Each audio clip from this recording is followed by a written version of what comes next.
Assalamualaikum warahmatullahi wabarakatuh. Bertemu lagi di channel Pojok Saham. Nah, setelah sekian lama kita nggak upload video pada beberapa hari yang lalu karena ada beberapa kegiatan.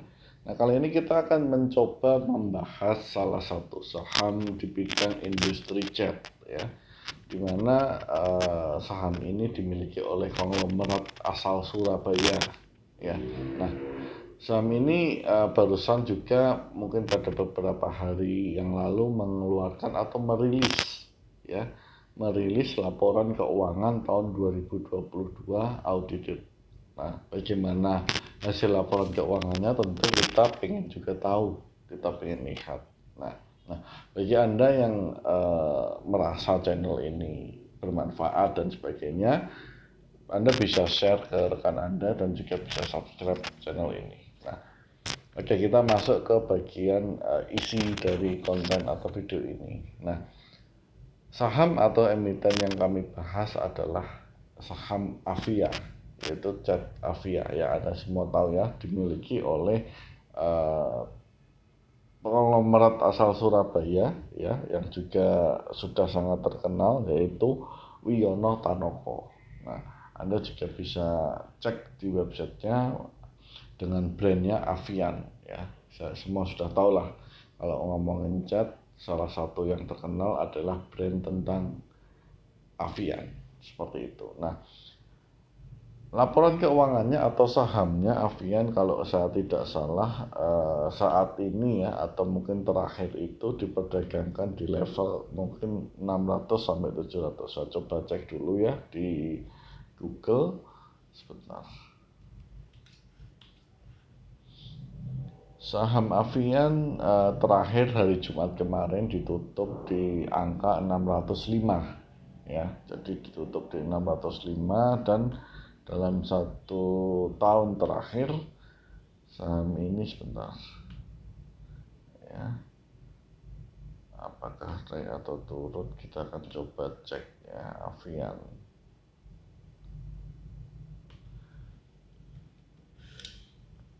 Sebentar ya. Oke. Nah, Avian terakhir ditutup 605, kemudian pada chart historis pada 1 tahun terakhir sahamnya ditutup melemah, ya. Ditutup melemah, tahun terakhir 755 dan sekarang 605. Kalau di sejak awal pembukaan ditutup melemah juga, pembukaan di sekitar angka 900-an, kemudian sekarang 605. Nah, menarik ya, mengenai saham ini ternyata mengalami penurunan. Nah, bagaimana sebenarnya kinerjanya? Apakah penurunan pada market saat ini mencerminkan kinerjanya juga, atau justru ini peluang atau opportunity untuk membeli saham yang dihargai murah oleh market? Nah, tentu ini bukan ajakan untuk membeli atau menjual ataupun sebaliknya terhadap saham Avian. Ini hanya sharing saja atau berbagi pengalaman mengenai pembacaan laporan keuangan, ya. Nah, kalau dilihat dari laporan keuangannya, ya, aset Avian ini mengalami penurunan total asetnya, ya, dibandingkan tahun 2021, tapi cuma sedikit sih. Kalau 2021 asetnya itu sekitar 10,8 triliun, dan tahun 2022 ini 10,7 triliun. Artinya turun sedikit saja, tidak terlalu bertambah. Nah, kemudian pos-pos yang menjadi porsi besar atau menjadi penggerak dari aset ini, yang pertama adalah kas, ya. Duit cash dari Avian ini banyak banget. Kalau di tahun 2022 ini cashnya tercatat 2,1 triliun, ya. Kemudian yang kedua adalah investasi pada surat utang negara. Nah, ternyata perusahaan ini asetnya sebesar 3,8 triliun ada di investasi sun, ya. Cukup menarik karena harusnya perusahaan ini bergerak di bidang industri cat, tapi dia memiliki porsi investasi di bidang sun.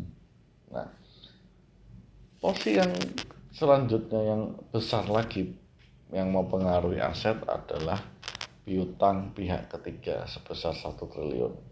Kemudian ada juga persediaan sebesar 1,4 triliun. Menarik ya, angka persediaan dan piutangnya tidak lebih besar daripada investasinya di Sun. Nah, saya nggak ngerti kenapa. Nanti kita akan coba analisa apakah memang karena faktor tertentu. Nah, kemudian di aset tidak lancarnya masih sama terbesarnya di aset tetap. Nah, ini wajar, 1,5 triliun berada di pabrik, mungkin mesin-mesin, bangunan dan sebagainya, karena dia adalah industri cat. Ya. Nah, itu yang memberikan porsi-porsi dari aset. Sedangkan porsi terhadap liability-nya didominasi utang usaha, ya, baik utang usaha kepada pihak berelasi maupun pihak ketiga lainnya. Cuma nilainya sangat kecil dibandingkan uang cashnya, yaitu hanya sebesar, kalau untuk utang usaha berelasi 243 miliar, sedangkan utang pihak ketiga 330 miliar. Cukup kecil dibandingkan cashnya yang nilainya adalah 2,1 triliun. Jadi saya pikir perusahaan ini tidak memiliki problem mengenai utang, ya. Utang banknya pun sangat kecil, yaitu sekitar 7,2 miliar saja, kecil sekali. Kemudian yang menjadi pointer dari liability di Avian ini adalah beban accrual. Nah, beban accrual ini tercatat 257 miliar. Kemudian juga ada utang pajak 112 miliar.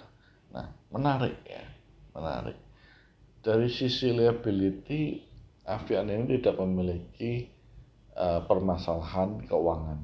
Kalau kita lihat tadi neraca pada aset dan liability-nya.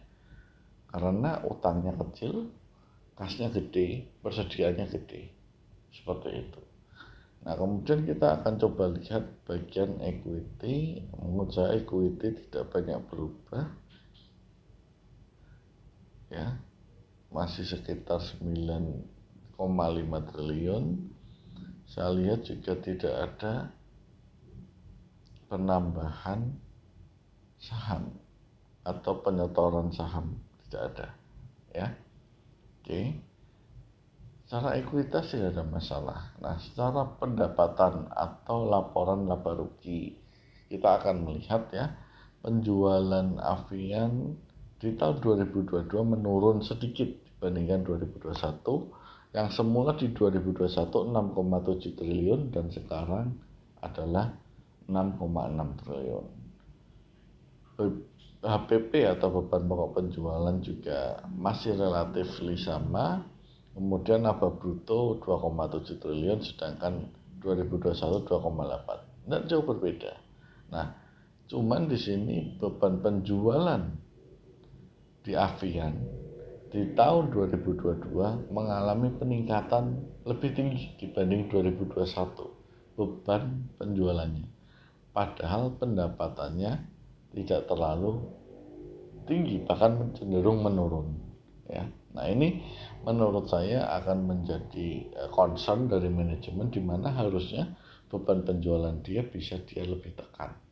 Kenapa faktanya pendapatannya atau penjualannya menurun, tapi kenapa bebannya malah meningkat? Nah, bebannya tercatat di sini 1 triliunan, sedangkan tahun sebelumnya adalah sekitar 889 miliar. Artinya ada kenaikan sekitar 111 miliar. Ya, seperti itu, plus minus. Nah, laba tahun berjalan 1,4 triliun, laba komprehensif 1,2 triliun. Ya, artinya memang untuk labanya tidak mengalami kenaikan yang signifikan, bahkan cenderung mengalami penurunan. Ya, labanya di tahun 2002 malah menurun. Tetapi it's okay, it's still generating profit, ya, dimana utang tidak banyak, cashnya cukup berlimpah. Nah, kita akan lihat sekarang adalah cash flow atau laporan cash flow-nya. Dari laporan cash flow operation, perusahaan ini masih mampu mengenerate arus cash positif dari operasional, artinya bisnisnya berjalan dengan baik. Sebesar arus kas positifnya 1,4 triliun. Saya pikir ini oke lah ya. Bisnisnya masih berjalan. Kita lihat penerimaan kas dari pelanggan mengalami kenaikan, pembayaran ke pemasok oke, kas dari operasi 1,4, jadi pikir oke. Nah, sedangkan dari investasi kita lihat di tahun 2022 ini sepertinya PT Avian ini menjual beberapa surat utang negaranya, sehingga tampak pada penerimaan penjualan investasi surat berharga mengalami kenaikan. Yang sebelumnya 604 miliar sekarang menjadi 1,1 triliun. Artinya nilai penjualan yang cukup tinggi seperti itu. Kemudian pembelian aset tetap masih dilakukan, investasi beli sun juga masih dilakukan. Cuman pembelian di tahun 2022 ini jauh menurun dibandingkan tahun 2021. Tahun 2021 di sini tercatat pembelian sun sebesar 4,9 triliun. Ya, sedangkan tahun 2022 hanya 3,16 triliun. Nah, kalau kita lihat tren jangka panjang di mana suku bunga semakin naik ya pada awal-awal tahun itu, kemudian 7 days repo-nya juga ikut naik, kita melihat orang yang memegang surat utang jangka pendek atau jangka panjang, surat utang jangka panjang tahun kemarin itu cenderung mengalami potensi kerugian dibandingkan saat ini karena tren suku bunga yang menaik seperti itu ya. Nah, kemudian makanya ini kalau saya lihat ya PT Avian ini mulai menjual sunnya, tapi pembeliannya lebih sedikit ya. Mungkin untuk 4,9 triliun itu mungkin karena uang hasil IPO atau apa, sementara yang ada yang setelah terpakai untuk tahun berjalan 2021 dipakai dulu untuk beli sun dulu untuk diinvestasikan, karena instrumennya cenderung stabil, cenderung aman karena di backup oleh negara. Nah, seperti itu. Kemudian kalau kita lihat aktivitas pendanaan tidak begitu ada hal yang baru di tahun 2022, hanya ada yang besar di sini adalah pembayaran dividen tunai sebesar 1,1 triliun. Sedangkan di tahun 2021 benar kan, 2021 ada penambahan saham baru, ini ada IPO ya, 5,7 triliun. Nah, bisa jadi uang ini masuk dulu ke sun seperti itu ya. Pembayaran dividennya di 2021 mengalami penurunan ya. 2021 2,3 triliun, 2022 1,1 triliun. Nah, ini cukup mengkhawatirkan sebenarnya. Kenapa kok menurun? Tapi dari sisi bisnisnya masih going concern dan masih berjalan, masih running well dan menghasilkan profit ya. Nah, saya pikir itu saja yang mau saya sampaikan mengenai PT Avian ini. Dari snapshot singkat laporan keuangannya, jadi kalau untuk kita bandingkan laba memang mengalami penurunan sedikit, begitu pula untuk penjualan. Nah, yang menarik di sini perusahaan mulai menjual porsi investasinya, di mana porsi investasi yang sebelumnya sekitar 4,8 triliun sekarang menjadi 3,8 triliun ya. Nah, mudah-mudahan bisa expand lebih besar sehingga penjualannya bisa lebih banyak ya. Karena perusahaan ini sebenarnya nggak ada problem dengan keuangan. Jadi saya pikir keuangannya cukup kuat, cukup banyak, mungkin tinggal dieksersis penggunaannya saja sehingga bisa memicu peningkatan pendapatan. Yang kedua adalah yang perlu diperhatikan beban penjualan yang meningkat juga. Ini juga harus dicek apakah bisa dilakukan langkah-langkah efisiensi dalam menurunkan beban penjualan. Nah, dari data di atas atau dari uraian kami, apakah memang Avia ini layak untuk dibeli atau tidak? silahkan, itu menurut Anda, kami serahkan kepada Anda. Tentu harapan kami apa yang kami sampaikan bisa menambah wawasan dan informasi mengenai cara membaca laporan keuangan dari suatu perusahaan. Memang tidak sempurna, tapi setidaknya ini yang kami sharingkan. Jika Anda merasa video ini bermanfaat, silahkan sharing, like, dan subscribe. Sampaikan juga kepada rekan-rekan Anda. Kalau ada pertanyaan, sampaikan di kolom komentar. Terima kasih. Assalamualaikum warahmatullahi wabarakatuh.